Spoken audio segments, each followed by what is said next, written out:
बारामतीमध्ये महायुती कार्यकर्त्यांमध्ये नाराजी नाट्य पाहायला मिळालं। शिवसेनेच्या वतीनं एकनाथ गणेश फेस्टिवलचं आयोजन करण्यात आलं आणि यामध्ये मुख्यमंत्री एकनाथ शिंदे आणि उपमुख्यमंत्र्यांचे फोटो लावण्यात आले आणि या फोटोवर शिवसेना कार्यकर्ते सुरेश जेवरेंनी काळं कापड टाकले। यानंतर पोलिसांनी सुरेंद्र जेवरेंना ताब्यात घेतलं। सुरेंद्र जेवरे हे शिवसेनेचे पुणे जिल्हाध्यक्ष आहेत। अजित पवारांना 3 ते 4 वेळा कार्यक्रमाला येण्यासाठी विनंती केली, परंतु अजित पवारांनी या कार्यक्रमाकडे पाठ फिरवली आणि त्याचा निषेध करण्यासाठी काळं कापड टाकल्याचं त्यांनी सांगितलं।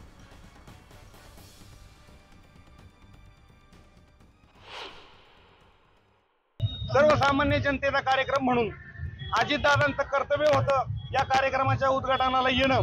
आम्ही त्यांना 3-4 वेळा वेळोवेळी विनंती केली, त्यांना आणि त्यांच्या कुटुंबियांना विनंती केली, परंतु दादांनी बारामतीतल्या छोट्या मोठ्या गणेश मंडळांना भेट दिली, परंतु जिथे गोरगरीब जनतेचं काम होणार आहे अशा एकनाथ गणेश फेस्टिवलला जाणीवपूर्वक भेट द्यायचं टाळलं, त्याचं उद्घाटन करायचं टाळलं।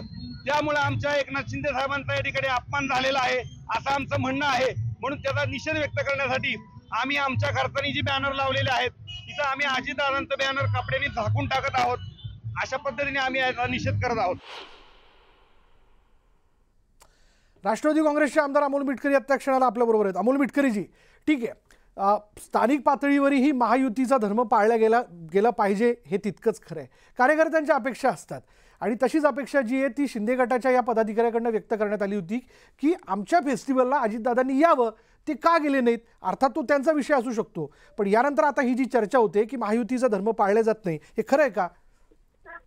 ठाण्यात सुद्धा आणि घाटकोपरला सुद्धा राष्ट्रवादी काँग्रेस पक्षाच्या वतीनं काही गणेश फेस्टिवलचं आयोजन केलं गेलं आणि अर्थातच मुख्यमंत्री ठाण्यात राहतात म्हणून त्यांना आणि श्रीकांत शिंदे साहेबांना पण 1-2दा आमच्या कार्यकर्त्यांनी बोलावलं।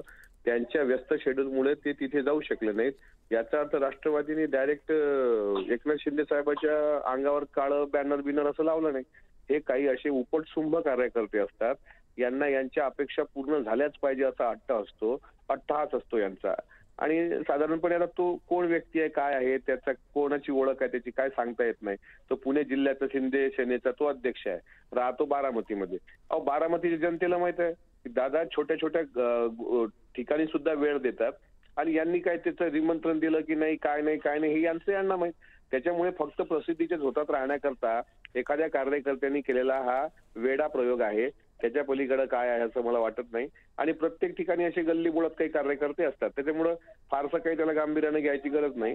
दादा त्या 6:30 वाजता सकाळी उपमुख्यमंत्र्यांनी एका रस्त्यावर बाजूला पडलेल्या व्यक्तीला त्या ठिकाणी मदतीचा हात देऊन त्याची योग्य ती ट्रीटमेंट केली असेल, त्याला पाठवलं असेल, तर असा मोठ्या मनाचा दादा यांच्या कार्यकर्त्याचा मान ठेवून जाणार नाही का? पण हे त्या लायकीची काही पाहावं लागेल ना, हे तर पाहावं लागेल की हे काही पण करतील। आता कोणी आता गणेशोत्सवात सगळेच हात धुवून मोकळे घेतात, काही अनेक असे वेगळ्या पद्धतीचे असतात, काही गुंड प्रवृत्तीचे लोक पण असतात। शेवटी एखाद्या नेत्याची एखादी इमेज असते। आता हा कोण्या प्रवृत्तीचा व्यक्ती आहे हे सुद्धा त्याची शहानिशा केल्यानंतर ठरलेलं असेल। आणखी मी माहिती आम्ही घेतोय, पण अशा प्रकारे जर कोणी करत असेल तर स्थानिक पातळीवर असो, राज्य पातळीवर असो, हे साफ चुकीचं आहे। त्याचं काय समर्थन काय एकनाथ शिंदे साहेबांनी त्याला सांगितलं नाही की तू असं कर, आणि जर त्यांनी असं केलं तर त्याची हकालपट्टी केली पाहिजे शिंदे सेनेनी। अमोल मिटकरीजी, हे तर दिसतंय की त्यांनी बॅनर लावले, बॅनरवरती दादांचा फोटो त्यांनी लावलेला आहे, अशा वेळी त्यांनी आमंत्रण दिलेलं असणार। आता दादा का गेले नाही हा नंतर चर्चेचा विषय होऊ शकेल, पण हे जाणीवपूर्वक केलं गेलं असं तुम्हाला म्हणायचंय का? बॅनर लावणं हा भाग वेगळा। समजा मी राधाकृष्ण विखे पाटील यांचे अकोला नगरीत स्वागत असं बॅनर लावलं, आलेच नाहीत विखे पाटील साहेब, याचा अर्थ काय होतो? मग मी त्यांच्या बॅनरला काळं लावायचं?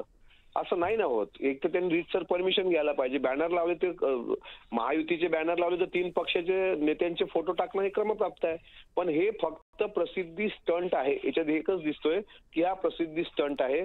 हा युगेंद्र पवारांचा पण कार्यकर्ता असू शकतो ना, आज त्यांची ती यात्रा सुरू होते काहीतरी, की कर बाबा काहीतरी स्टंट तू। हे काही काय आमचे जसं रोहित पवारांनी मागं बँकेच्या माध्यमातून बदनामी केली, तसं हा त्यांचाच कोणीतरी छपरी कार्यकर्ता असू शकतो। त्यामुळे अशा छपरी कार्यकर्त्यांकडे काही लक्ष देण्याची गरज नाही। महायुतीमध्ये आम्ही आमची कामं वरिष्ठ नेते आमची करतायत, त्या पद्धतीने आम्ही पुढे जातोय।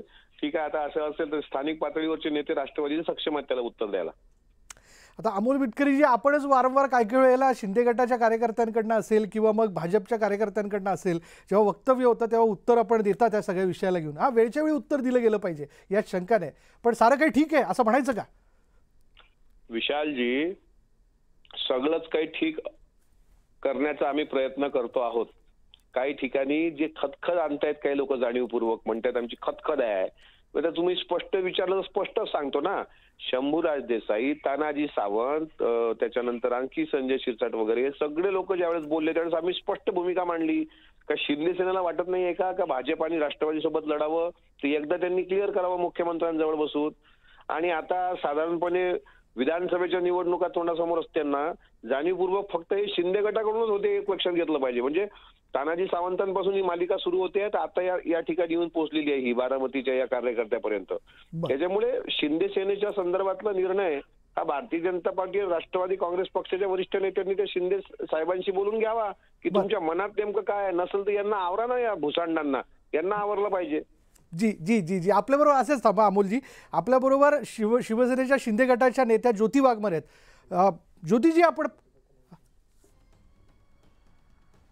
बरं त्यांच्याशी बोलण्याचा आपण प्रयत्न करू, पण आपण मुद्दा स्पष्ट करत होतात की आता या सगळ्या याच्यामध्ये वरिष्ठ पातळीवरच्या नेत्यांपासून तर कार्यकर्त्यांपर्यंत वेगवेगळ्या पद्धतीची वक्तव्य केली जात आहेत आणि यावरनं वातावरण कुलुषित करण्याचा प्रयत्न होतोय असं तुम्हाला वाटतं का? मला विचारलं? हो आपल्याला. नाही, नक्कीच जाणीवपूर्वक जर महायुतीमध्ये तिन्ही पक्षांनी एकत्र बसावं असं ठरल्यानंतर असे वक्तव्य येत असतील ते जाणीवपूर्वक वातावरण कलुषित करणं. आता तुम्ही बघा आमदार संजय गायकवाड आहेत बुलढाण्याचे, ते काय म्हणाले आम्ही 120 जागा लढतोय.